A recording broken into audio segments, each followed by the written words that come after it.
இன்னைக்கு வீடியோல வந்து பார்த்தீங்கன்னா, நம்மளோட ஆதார் கார்ட வந்து எடுத்து 10 வருஷம் கம்ப்ளீட்டட் ஆயிருச்சு அப்படின்னா, நம்மளோட ஆதார் கார்ட வந்து ஆன்லைன்ல அப்டேட்டட் வந்து பண்ண சொல்லி ஒரு அப்டேட் வந்து குடுத்துருக்காங்க. இந்த அப்டேட் வந்து பார்த்தீங்கன்னா, 14/9/2024 இந்த டேட்டுக்குள்ள நீங்க வந்து அப்டேட்டட் வந்து பண்ணீங்க அப்படின்னா, எந்த ஒரு எக்ஸ்ட்ரா சார்ஜஸும் இல்லாம ஃப்ரீ ஆஃப் காஸ்ட்ல நீங்க வந்து உங்களோட ஆதார் கார்ட வந்து அப்டேட்டட் வந்து பண்ணிக்கலாம்.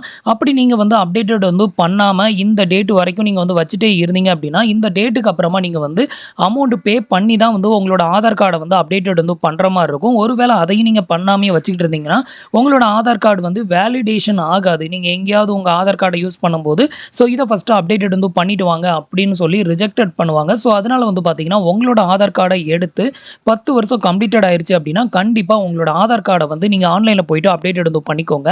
அத வந்து எப்படி நம்ம ரூ. 1 கூட செலவு இல்லாம அப்டேட்டட் வந்து பண்றது, அதுக்கு என்னென்ன டாக்குமெண்ட் டீட்டெயில்லாம் வந்து தேவைப்படும், இத பத்தின எல்லா டீட்டெயிலும் இந்த வீடியோல ஸ்டெப் பை ஸ்டெப் வந்து பார்க்கலாம். நான் எக்ஸ்பிளைன் பண்ற இந்த ஸ்டெப்ஸ் எல்லாத்தையுமே உங்களோட மொபைல் ஃபோன்ல இருந்து உங்களால வந்து பண்ணிக்க முடியும். இப்போ அத வந்து பார்க்கலாம். அதுக்கு முன்னாடி நீங்க இது மாதிரியான யூஸ்ஃபுல்லான இன்ஃபர்மேஷன தெரிஞ்சுக்க மறக்காம நம்மளோட சேனலுக்கு சப்ஸ்கிரைப் பண்ணிக்கோங்க. இந்த வெப்சைட்டோட லிங்க் வந்து கீழ இருக்க டிஸ்கிரிப்ஷன்ல குடுத்துருக்கேன். அந்த லிங்க வந்து கிளிக் பண்ணீங்கன்னா, டைரக்ட்டா உங்களுக்கு இந்த பேஜ் தான் வந்து ஓப்பன் ஆகும். இதுல வந்து பார்த்தீங்கன்னா, ஃபர்ஸ்ட்டு உங்களோட ஆதார் ஐடிய வந்து லாகின் பண்ணிக்கோங்க. லாகின் பண்றதுக்கு கண்டிப்பா உங்ககிட்ட ஆதாரோட லிங்க் பண்ணியிருக்கிற மொபைல் நம்பர் வந்து கண்டிப்பா வேணும். அது இருந்தா மட்டும் தான் நம்மளால அப்டேட்டட் வந்து பண்ண முடியும். இப்போ வந்து பார்த்தீங்கன்னா, லாகின் அப்படிங்கிற இந்த ஆப்ஷன கிளிக் பண்ணிருங்க. அடுத்தது உங்களுக்கு இந்த மாரி பேஜ் வந்து ஓப்பன் ஆகும். இதுல உங்களோட 12 டிஜிட் ஆதார் நம்பர், இந்த கேப்சா கோடையும் இங்க என்டர் பண்ணி லாகின் வித் ஓடிபி குடுத்துருங்க. இப்போ வந்து பார்த்தீங்கன்னா, நம்மளோட ஐடி வந்து சக்சஸ்ஃபுல்லா லாகின் பண்ணியாச்சு. அடுத்தது வந்து பார்த்தீங்கன்னா, உங்களோட ஆதார் கார்டு வந்து எடுத்து 10 வருஷம் ஆயிருச்சா இல்லையா? இத வந்து எப்படி நம்ம செக் பண்றது அப்படின்னு கேட்டீங்கன்னா, இதுக்கு வந்து பார்த்தீங்கன்னா, இதே பேஜ்ல கீழ வந்து பார்த்தீங்கன்னா, ஆதார் அப்டேட் ஹிஸ்டரி அப்படின்னு ஒரு ஆப்ஷன் இருக்குல்ல. இந்த ஆப்ஷன கிளிக் பண்ணீங்கன்னா, உங்களோட ஆதார் கார்ட எப்பலாம் நீங்க அப்டேட் வந்து பண்ணீங்க? எப்போ இந்த ஆதார் கார்ட ஃபர்ஸ்ட் டைம் எடுத்தீங்க? இதோட டீட்டெயில் எல்லாத்தையுமே நீங்க அதுல வந்து பார்க்க முடியும். இப்போ நான் அத உங்களுக்கு லைவாவே வந்து டிஸ்ப்ளே பண்றேன் பாருங்க. இப்போ வந்து பார்த்தீங்கன்னா, அந்த பேஜ் வந்து ஓப்பன் ஆயிரும். இதுல வந்து பார்த்தீங்கன்னா, எப்பலாம் நீங்க வந்து உங்களோட ஆதார் கார்ட்ல கரெக்ஷன் போட்டிருக்கீங்களோ, அந்த டேட்டா எல்லாமே இருக்கும். அத அப்படியே கீழ ஸ்க்ரால் பண்ணீங்க அப்படின்னா, ஃபர்ஸ்ட்டு எப்போ நீங்க ஆதார் கார்டு எடுத்தீங்களோ, அந்த டேட்டாவும் இங்க வந்து இருக்கும். இப்போ நான் கீழ வந்து ஸ்க்ரால் பண்ணியிருக்கேன். இதுல வந்து பார்த்தீங்க அப்படின்னா, டைப் வந்து பாருங்க நியூ அப்படின்னு மென்ஷன் பண்ணியிருக்காங்களா? ஃபர்ஸ்ட்டு டைம் இவங்க ஆதார் கார்டு எடுத்த டேட் வந்து பார்த்தீங்கன்னா, 31/12/2013ல வந்து இந்த ஆதார் கார்ட வந்து எடுத்திருக்காங்க. கிட்டத்தட்ட 2023 12வது மாசத்தோட இந்த ஆதார் கார்டு வந்து 10 வருஷம் வந்து கம்ப்ளீட்டட் ஆயிருச்சு. இந்த ஆதார் கார்ட எடுத்து 10 வருஷம் கம்ப்ளீட்டட் ஆயிருச்சு. இது மூலமா நம்ம வந்து இந்த ஆதார் கார்டு வந்து எப்போ எடுத்தது அப்படிங்கிறத நம்மளால ஈஸியாவே வந்து தெரிஞ்சுக்க முடியும். இதுல வந்து என்ரோல்மென்ட் டேட் வந்து போட்டிருப்பாங்க. டைப் வந்து பார்த்தீங்கன்னா, நியூ அப்படின்னு இருக்கும். நியூ அப்படிங்கிறது தான் ஃபர்ஸ்ட் டைமா அவங்க வந்து எடுத்தது. அதுக்கப்புறம் ஒரு டைம் மட்டும் அப்டேட்டட் வந்து பண்ணியிருக்காங்க. அது எல்லாத்தையுமே இதுல வந்து பார்க்கலாம். இப்போ வந்து பார்த்தீங்கன்னா, நம்மளோட ஆதார் கார்டு எடுத்து 10 வருஷம் கம்ப்ளீட்டட் ஆயிருச்சு அப்படிங்கிறத நம்ம இது மூலமா கன்ஃபர்மேஷன் வந்து பண்ணிக்கலாம்.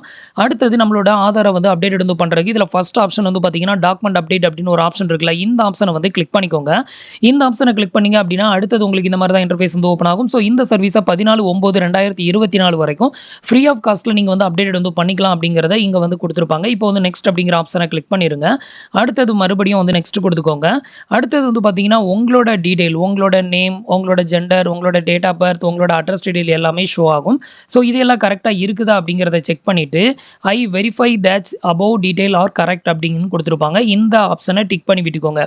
இத வந்து டிக் பண்ணி விட்டுட்டு நெக்ஸ்ட் அப்படிங்கிற ஆப்ஷன கிளிக் பண்ணிருங்க. அடுத்தது வந்து பார்த்தீங்கன்னா, நம்மளோட ஆதார் கார்டு அப்டேட்டட் வந்து பண்றதுக்கு 2 விதமான டாக்குமெண்ட் வேணும். ஒண்ணு வந்து பார்த்தீங்கன்னா, ஐடி ப்ரூஃப், இன்னொன்னு வந்து பார்த்தீங்கன்னா, அட்ரஸ் ப்ரூஃப்.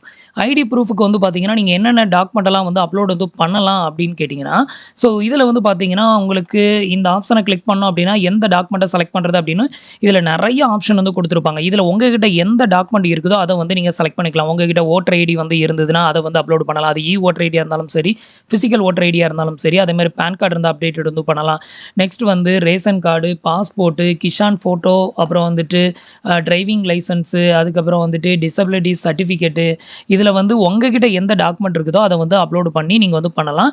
இப்போ என்கிட்ட வந்து பார்த்தீங்கன்னா, பான் கார்டு இருக்குது. அதனால நான் இதுல வந்து பான் கார்ட வந்து செலக்ட் பண்ணிக்கிறேன். செலக்ட் பண்ணிட்டு ஓகே குடுத்துருங்க. இப்போ ஃபர்ஸ்ட் வந்து பார்த்தீங்கன்னா, என்னோட ஐடென்டிஃபை ப்ரூஃப்க்கு வந்து பார்த்தீங்கன்னா, நான் பான் கார்ட சூஸ் பண்ணியிருக்கேன். இந்த பான் கார்ட வந்து பார்த்தீங்கன்னா, நீங்க பிடிஎஃப்ல தான் வந்து அப்லோட் பண்ணணும். அந்த அப்லோட் டாக்குமெண்ட் வந்து பார்த்தீங்கன்னா, 2 எம்பிக்கு உள்ள இருக்கிற மாரி இருக்கணும். இத வந்து பார்த்தீங்கன்னா, நான் ஜேபேக்ல வந்து அப்லோட் வந்து பண்ணும்போது சம்டைம் எரர் வருது. சம்டைம் வந்து அப்லோட் ஆகுது.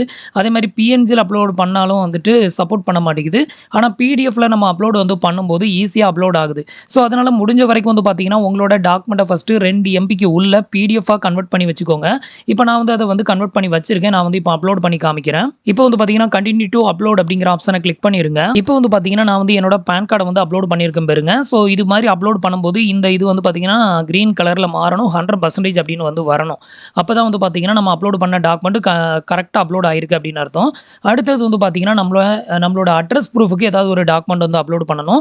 ஆல்ரெடி உங்க ஆதார் கார்டுல இருக்கிற அட்ரஸும், இப்போ நீங்க அப்லோட் பண்ணக்கூடிய டாக்குமெண்ட்ல இருக்கக்கூடிய அட்ரஸ் ப்ரூஃபும் சேமா இருக்கணும். ஸோ அது எந்த ப்ரூஃப்ல இருக்குதோ அத வந்து செலக்ட் பண்ணிக்கோங்க. எக்ஸாம்பிளுக்கு உங்க ஆதார் கார்டுல வந்து உங்களோட பெர்மனன்ட் அட்ரஸ் இருக்குது அப்படின்னா, அதே பெர்மனன்ட் அட்ரஸ்ல உங்ககிட்ட ஓட்டர் ஐடி இருந்தா அத வந்து அப்லோட் வந்து பண்ணலாம். இல்ல கேஸ் பில், ஈபி பில்லு, இல்ல வந்து postpaid mobile recharge bill, so இந்த மாதிரியான பில்லு, அப்புறம் பாஸ்புக் இந்த மாரி இருந்தாலும் அப்லோட் வந்து பண்ணலாம். அதுக்கான டாக்குமெண்ட்ட வந்து செலக்ட் பண்றதுக்கு இந்த ஆப்ஷன கிளிக் பண்ணிக்கோங்க. இதுல வந்து பார்த்தீங்கன்னா, நெறைய ஆப்ஷன் வந்து குடுத்துருக்காங்க. இதுல வந்து உங்ககிட்ட எந்த டாக்குமெண்ட் இருக்குதோ அத வந்து செலக்ட் பண்ணிக்கலாம். இப்போ எக்ஸாம்பிளுக்கு வந்து பார்த்தீங்கன்னா, வாட்டர் பில், அப்புறம் வந்து ஓட்டர் ஐடி, நெக்ஸ்ட் வந்து டெலிஃபோன் லேண்ட்லைன் பில்லு, அதுக்கப்புறம் கேஸ்ட் சர்டிஃபிகேட்டு, ரேஷன் கார்டு, அதுக்கப்புறம் வந்து பார்த்தீங்கன்னா, கிசான் ஃபோட்டோ கார்டு, அதுக்கப்புறம் வந்து passport, electricity bill, gas connection bill. So இதில வந்து உங்ககிட்ட எது இருக்குதோ அத வந்து நீங்க அப்லோட் வந்து பண்ணலாம். மேரேஜ் சர்டிஃபிகேட் இருந்ததுனா கூட அத வந்து நீங்க அப்லோட் வந்து பண்ணலாம் அப்படின்னு சொல்லியிருக்காங்க. ஸோ நான் வந்து மேரேஜ் சர்டிஃபிகேட் அப்லோட் வந்து பண்றேன். அடுத்தது உங்களுக்கு இது மாரி ஓகே கேட்கும். இதில ஓகே பண்ணிருங்க. அடுத்தது உங்களோட மேரேஜ் சர்டிஃபிகேட்ட அதையும் பிடிஎஃபா இதில வந்து அப்லோட் வந்து பண்ணிக்கோங்க. இப்போ நான் அத வந்து அப்லோட் வந்து பண்ணிக்கிறேன். இப்போ வந்து பார்த்தீங்க அப்படின்னா, நான் வந்து மேரேஜ் சர்டிஃபிகேட்ட இதில வந்து அப்லோட் வந்து பண்ணியிருக்கேன். நீங்க வந்து உங்ககிட்ட எந்த டாக்குமெண்ட் இருக்குதோ அத வந்து அப்லோட் பண்ணிக்கோங்க. இது மாதிரி 2 டாக்குமெண்ட்டும் பிடிஎஃப்லயே வந்து அப்லோட் வந்து பண்ணுங்க. ஃபோட்டோவா அப்லோட் வந்து பண்ணும்போது இதில வந்து அப்லோட் வந்து ஆக மாட்டேங்குது. ஸோ இத 2யுமே அப்லோட் பண்ணிட்டு கீழ குடுத்துருக்க இந்த டிக் பாக்ஸையும் டிக் பண்ணி விட்டுக்கோங்க. ஸோ நீங்க அப்லோட் பண்ணக்கூடிய இந்த 2 டாக்குமெண்ட்டுமே வந்து நல்லா கிளியரா இருக்கிற மாதிரி ஸ்கேன் பண்ணி அப்லோட் வந்து பண்ணுங்க. உங்களால வந்து கிளியரா எடுக்க முடியலனா, உங்களுக்கு நியரஸ்ட்ல இருக்கக்கூடிய கம்ப்யூட்டர் சென்டர்ல குடுத்து அத வந்து ஸ்கேன் பண்ணும்போது பிடிஎஃப் ஃபார்மேட்டா உங்களுக்கு கன்வெர்ட் பண்ணி உங்களுக்கு ஃபார்வர்ட் வந்து பண்ண சொல்லுங்க. அத வந்து அப்லோட் வந்து பண்ணீங்கன்னா ஈஸியா இருக்கும். இப்போ வந்து பார்த்தீங்கன்னா, நெக்ஸ்ட் அப்படிங்கிற ஆப்ஷன வந்து கிளிக் பண்றேன். அடுத்தது ஓகே அப்படிங்கிறத வந்து கிளிக் பண்ணிக்கோங்க. இப்போ வந்து பார்த்தீங்கன்னா, ஐடி ப்ரூஃப், ஐடென்டிஃபை ப்ரூஃப் 2மே வந்து அப்லோட் வந்து பண்ணியாச்சு. அடுத்தது உங்களுக்கு இந்த மாரி தான் வந்து டிஸ்ப்ளே ஆகும். இதில வந்து ஜஸ்ட் சப்மிட் அப்படிங்கிறத மட்டும் கிளிக் பண்ணிருங்க. இப்போ வந்து பார்த்தீங்கன்னா, நம்மளுக்கான ரிக்வெஸ்ட் வந்து ப்ராசஸ் ஆகுது. ஸோ வெயிட் பண்ணுங்க. இப்போ வந்து பார்த்தீங்கன்னா, நம்மளோட ரிக்வெஸ்ட் வந்து சக்சஸ்ஃபுல்லா வந்து சப்மிட்டட் ஆயிருச்சு. நம்ம வந்து பார்த்தீங்கன்னா, எந்த ஒரு அமௌண்ட்டுமே வந்து பே பண்ணல. இப்போ வந்து நம்மளோட அக்னாலஜ்மெண்ட்ட டவுன்லோட் பண்றதுக்கு டவுன்லோட் அக்னாலஜ்மெண்ட் அப்படிங்கிற இந்த ஆப்ஷன கிளிக் பண்ணி அத வந்து டவுன்லோட் வந்து பண்ணிக்கோங்க. ஸோ இதுதான் வந்து பார்த்தீங்கன்னா, நம்மளுக்கான அக்னாலஜ்மெண்ட். ஸோ நம்ம வந்து எந்த ஒரு ரூ. கூட நம்ம வந்து பே பண்ணாம, நம்ம வந்துட்டு ஆதார் கார்ட வந்து ரினிவல் வந்து பண்ணியாச்சு. அடுத்தது இதோட ஸ்டேட்டஸ வந்து செக் பண்றதுக்கு அந்த அக்னாலஜ்மெண்ட்லயே உங்களுக்கு வந்து அந்த நம்பர் வந்து குடுத்துருப்பாங்க. CRN number. அந்த நம்பர யூஸ் பண்ணி நீங்க வந்து ட்ராக் பண்ணி செக் பண்ணிக்கலாம். அப்படி இல்லன்னா, இதிலேயே வந்து பார்த்தீங்கன்னா, அந்த டாஸ்க் போர்டுக்கு வந்துட்டீங்க அப்படின்னா, கீழ வந்து அ அ நீங்க எப்பலாம் வந்து இத அப்டேட்டட் வந்து பண்ணீங்களோ, அதோட டேட்டா வந்து இங்க வந்து குடுத்திருப்பாங்க. இப்போ வந்து பார்த்தீங்கன்னா, வெரிஃபிகேஷன் ஸ்டேஜ் அப்படின்னு இருக்குது. ஸோ இது வந்து கம்ப்ளீட்டட் அப்படின்னு வந்துருச்சு அப்படின்னா, உங்களுக்கு வந்து பார்த்தீங்கன்னா, அந்த 10 வருஷத்துக்கு அப்புறம் ரினிவல் பண்றது வந்து கம்ப்ளீட்டட் ஆயிருச்சு அப்படிங்கிறத இது மூலமா நீங்க வந்து தெரிஞ்சுக்கலாம். இப்போ வந்து பார்த்தீங்கன்னா, நீங்க வந்து இந்த வெரிஃபிகேஷன் அப்படிங்கிறத கிளிக் பண்ணீங்கன்னா, உங்க பேஜ் வந்து உங்களுக்கு ஓப்பன் ஆகும். இதில வந்து பார்த்தீங்கன்னா, நம்மளோடது வந்து வேலிடேஷன்ல வந்து வெயிட்டிங்ல இருக்குது. நமக்கு வந்து வெரிஃபைடு மட்டும் ஆயிருக்கு. அடுத்தது வேலிடேஷன் பண்ணுவாங்க. அதுக்கப்புறம் தான் கம்ப்ளீட்டட் ஆகும். நம்மளோட டாக்குமெண்ட்ல ஏதாவது வந்து டேட்டா வந்து கிளியரா இல்ல, ஃபேஸ் கிளியரா தெரியல, அட்ரஸ் கிளியரா தெரியல, அந்த மாரி பிரச்சனை இருந்ததுன்னா, உங்களுக்கு இது வந்து ரிஜெக்டட் ஆகும். அப்படி ரிஜெக்டட் ஆச்சுன்னா, நீங்க மறுபடியும் வந்து ரினிவல் பண்ற மாரி இருக்கும். ஸோ இவ்வளோ தான் வந்து பார்த்தீங்கன்னா, ஃப்ரீ ஆஃப் காஸ்ட்ல நம்மளோட ஆதார் கார்டு வந்து 10 வருஷம் ஆயிருச்சுன்னா, நம்ம ஆன்லைன்ல அப்டேட் பண்றதுக்கான மெத்தடு. ஸோ இந்த மெத்தட நீங்க மொபைல்லயே வந்து ஃபாலோ பண்ணுங்க. கண்டிப்பா உங்களாலயும் வந்து அப்டேட் வந்து பண்ண முடியும். தேங்க்ஸ் ஃபார் வாட்சிங்.